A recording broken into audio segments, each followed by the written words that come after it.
नमस्कार। दिन भर की बड़ी खबरों में आपका स्वागत है। मैं हूं शिवानी। आज की खबरों में बात होगी सीजेपी की बड़ी बैठक, 28 मंत्रियों के खिलाफ खोला मोर्चा, मोदी सरकार के छूटे पसीने की। वहीं ज्ञानेश के गले की फांस बना एसआईआर, पूर्व राजदूत ने सबूत के साथ लगाई फटकार की। और राक्षसी असंवैधानिक जेपीसी कमेटी के मेंबर ने वन नेशन वन इलेक्शन की खोली पोल की। साथ ही छात्रों को बताया कुत्ता, बीपीएससी ने डाला आग में घी। छात्र बोले अब इनका इस्तीफा तय की। वहीं खबर के अंत में बात होगी क्या विजय बनेंगे पीएम, चर्चा तेज की। इसी के साथ आज दिन भर की सभी बड़ी और प्रमुख खबरों को जानेंगे विस्तार से। उससे पहले एक नजर सुर्खियों पर। अभिषेक बनर्जी के अकाउंट पर लगी रोक हटाई गई, बैंक ने कलकत्ता हाईकोर्ट को दी जानकारी। तमिलनाडु में महिलाओं को बड़ा तोहफा, मुफ्त बस यात्रा से लेकर साल में 3 एलपीजी फ्री सिलेंडर मिलने का किया गया ऐलान। बंगाल में एनईपी 2020 लागू करने की तैयारी तेज, सरकार का बड़ा कदम, एनसीईआरटी से होगा करार, शिक्षकों को मिलेगा प्रशिक्षण। 35 साल पहले कश्मीरी पंडितों के नरसंहार की फिर जांच, गांधरबल में महिलाओं और बच्चों समेत 23 को मारा था। ऐसे कई केस फिर खुले। फंसा कांग्रेस की गले में फंसा मछली का कांटा, योगी के वार पर अजय ने फोटो दिखाने की दी चुनौती। ये गलती नहीं सुधर सकती अब। परंदूर एयरपोर्ट प्रोजेक्ट रद्द करने पर एमके स्टालिन का सीएम विजय पर हमला। आईएएस दुर्गा शक्ति नागपाल ने जज को फोन कर दबाव डाला, जमीन विवाद पर हाईकोर्ट की सख्त टिप्पणी। अमित शाह पर टिप्पणी से भड़की हिमाचल बीजेपी, कांग्रेस नेता खेड़ा पर एफआईआर की मांग। जम्वाल बोले केंद्रीय मंत्री को बौना भगोड़ा और तड़ीपार कहा। देश में चीनी की कमी नहीं, जल्द कीमतें घटेंगी। इस्मा बोला त्योहारों के लिए पर्याप्त स्टॉक हमारे पास, सरकार ने 10 लाख टन इंपोर्ट की मंजूरी दी थी। हिमाचल विधानसभा में अटैची के साथ बीजेपी का प्रदर्शन, कांग्रेस सरकार पर भ्रष्टाचार के आरोप, सदन में वंदे मातरम पर हंगामा, विपक्ष का वॉकआउट। लालू के बयान पर गरमाई राजनीति, जेडीयू ने कहा जेल जाने के डर से लालू ने फरक का समझौते पर बिहार हितों की दी थी बलि। ईरान होर्मुज में जहाजों से टोल वसूलेगा, संसद की मंजूरी। रियाल और पसंद की करेंसी में पेमेंट लेगा, बदले में सुरक्षा और इंश्योरेंस देगा। योगी आदित्यनाथ बोले देश को कोसना राहुल गांधी अधिकार समझते हैं, अर्बन नस्कलियों के हाथों देश बर्बाद करना चाहते हैं। मनुस्मृति समझने के लिए अथर्ववेद पढ़ें।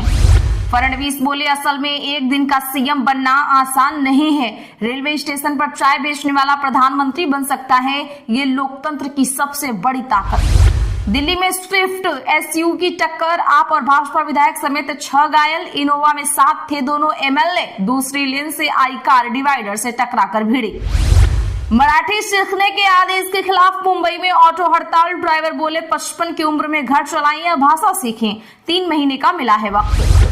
सेंसेक्स 172 अंक गिरकर 77,369 पर हुआ बंद, निफ्टी भी 33 अंक नीचे आया, बैंकिंग और मीडिया शेयर्स में ज्यादा बिकवाली रही। यूक्रेन को सीक्रेट मिसाइल तकनीक देगा ब्रिटेन, कीव में बनेगी लंबी दूरी की स्कैल्प मिसाइल, रूस में अंदर तक वार करने में इसमें रहेगी क्षमता। चलिए जानते हैं बड़ी और प्रमुख खबरों को विस्तार से। उससे पहले वीडियो को लाइक करें, साथ ही आपसे रिक्वेस्ट खबरों को आखिर तक जरूर देखें। पंजाब एसआईआर में पूर्व राजदूत से मांगे नागरिकता के सबूत, बोले 3 देशों में भारत का प्रतिनिधित्व किया, मुझे परेशानी हुई तो आम लोगों का क्या होगा। दरअसल बता दें कि 3 देशों में भारत के राजदूत रह चुके पूर्व भारतीय विदेश सेवा अधिकारी नवदीप सूरी ने देश में चल रही वोटर लिस्ट की विशेष जांच प्रक्रिया यानी एसआईआर पर गंभीर सवाल खड़े किए हैं। पंजाब में इस प्रक्रिया से गुजरते समय पूर्व राजनयिक को वोटर लिस्ट में नाम जांचने के नाम पर अपनी नागरिकता साबित करने जैसी स्थिति का सामना करना पड़ा। सूरी ने सोशल मीडिया पर अपना कड़वा अनुभव शेयर करते हुए बताया कि जब 2003 की वोटर लिस्ट से उनका रिकॉर्ड मेल नहीं खाया तो उनसे अतिरिक्त कागजात मांगे गए। उन्होंने सीधा सवाल उठाया कि जब 3 देशों में भारत का प्रतिनिधित्व कर चुके पूर्व राजदूत से नागरिकता का सबूत मांगा जा रहा है तो देश के आम और गरीब नागरिकों का क्या हाल होगा। इस घटना के बाद चुनाव आयोग की इस पूरी प्रक्रिया पर बहस छिड़ गई है। सीजेपी का आरोप, सरकार वादे पूरे नहीं कर रही, देश में बदहाल स्कूल और पीड़ित परिवारों को मुआवजा न देने की मांग को लेकर 6 मंत्रियों को लिखा पत्र। जी हां, बता दें कि कॉकरोच जनता पार्टी ने केंद्र सरकार पर युवाओं से किए गए वादे पूरे नहीं करने का आरोप लगाया है। सीजेपी के राष्ट्रीय कार्य समिति की आज बैठक हुई। पार्टी का कहना है कि छात्रों और प्रदर्शनकारियों पर दर्ज एफआईआर वापस लेने और नीट पेपर लीक से जितने भी छात्र मरे हैं उनके पीड़ित परिवारों को मुआवजा देने के वादे पूरे नहीं किए गए हैं। वहीं सीजेपी फाउंडर अभिजीत दीपके ने सभी राज्यों के शिक्षा मंत्रियों को लेटर लिखा है। उन्होंने कहा है कि सरकारी स्कूलों को बेहतर बनाने के लिए क्या कदम उठाया जा रहा है, इसकी जानकारी हमें दें। सीजेपी ने नीट पेपर लीक परीक्षा में गड़बड़ी की मांगों को लेकर 20 जून से जंतर मंतर पर आंदोलन शुरू किया था। 25 जुलाई को सरकार से आश्वासन मिलने के बाद अपना आंदोलन खत्म कर दिया था। उनका कहना है कि आजादी के 8 दशक बीत जाने के बाद भी देश के सरकारी स्कूलों की हालत किसी से छिपी नहीं है। कहीं पीने का साफ पानी नहीं है तो कहीं बच्चे बिना बेंच और शौचालय की पढ़ाई करने को मजबूर हैं। अभिजीत दीपके ने सोशल मीडिया पर वायरल हो रही सरकारी स्कूल की बदहाल तस्वीरों का हवाला देते हुए कहा कि हमारे बच्चों को जानवरों से भी बदतर स्थितियों में पढ़ने के लिए मजबूर किया जा रहा है। सभी शिक्षा मंत्रियों के नाम लिखे अपने पत्र में सीजेपी प्रमुख ने कहा कि देश की प्रगति की बातें तब तक बेईमान हैं जब तक हमारे बच्चों को न्यूनतम सुविधाएं भी ना मिले।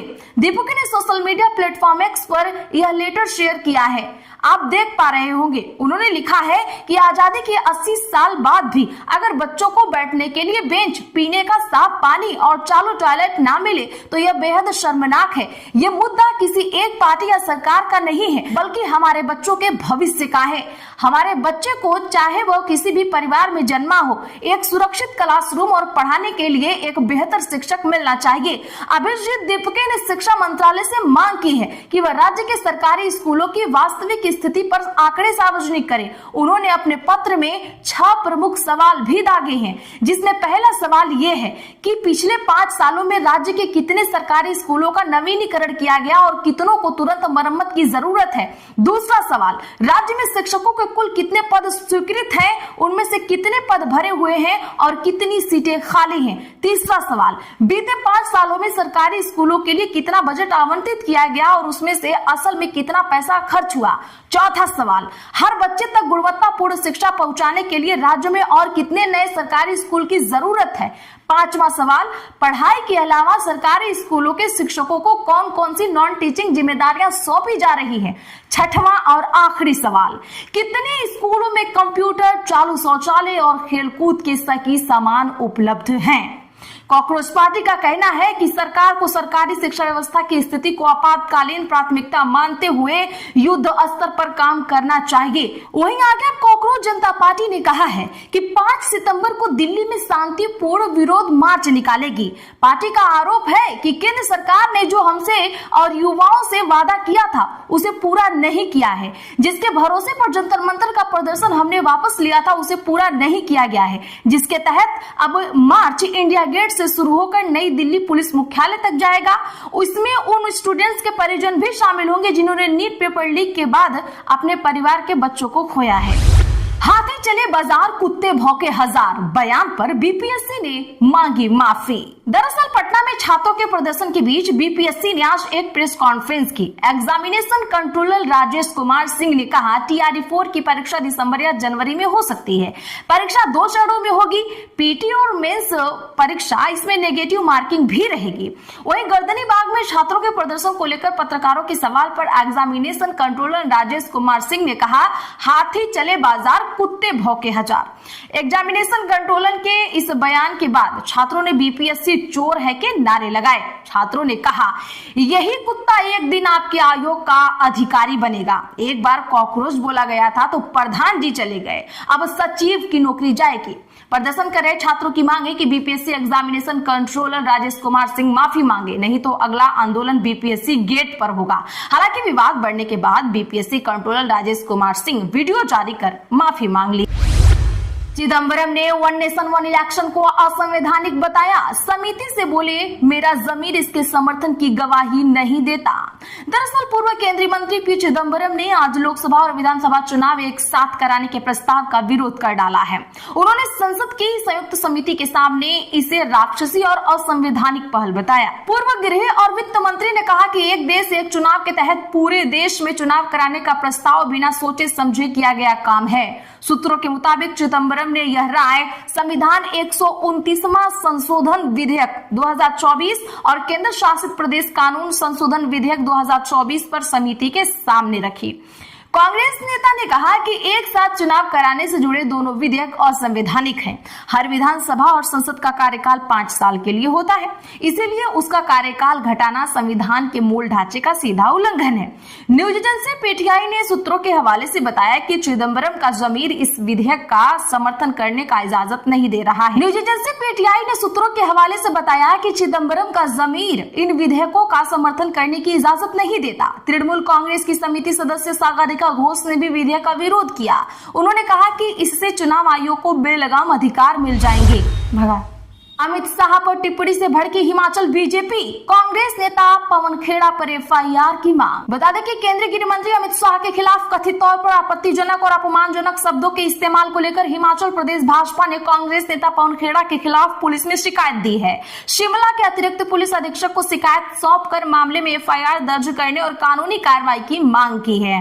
भाजपा विधायक राकेश जम्वाल ने कहा कि पवन खेड़ा ने केंद्रीय गृह मंत्री अमित शाह के लिए सार्वजनिक रूप से बौना, भगौड़ा और तड़ीपार जैसे शब्दों का इस्तेमाल किया है। विधायक ने शिकायत के साथ संबंधित बयान का वीडियो और इलेक्ट्रॉनिक रिकॉर्ड भी साक्ष्य के तौर पर प्रस्तुत करने की बात कही है। राकेश जम्वाल की तरफ से दी गई शिकायत में कहा गया है कि पवन खेड़ा ने सरदार वल्लभ भाई पटेल के संदर्भ में केंद्रीय गृह मंत्री द्वारा दिए गए कथन को जिस तरह से प्रस्तुत करते हुए टिप्पणी की, उसकी भी जांच की जानी चाहिए।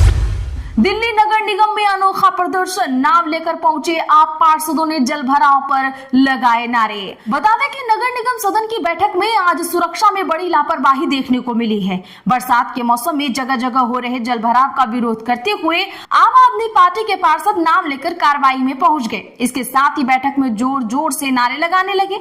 कुछ ही देर में सदन का माहौल ही बदल गया। अंत में नियमों का हवाला देते हुए उन्हें सदन में ऐसा अजीबोगरीब विरोध प्रदर्शन न करने को कहा गया।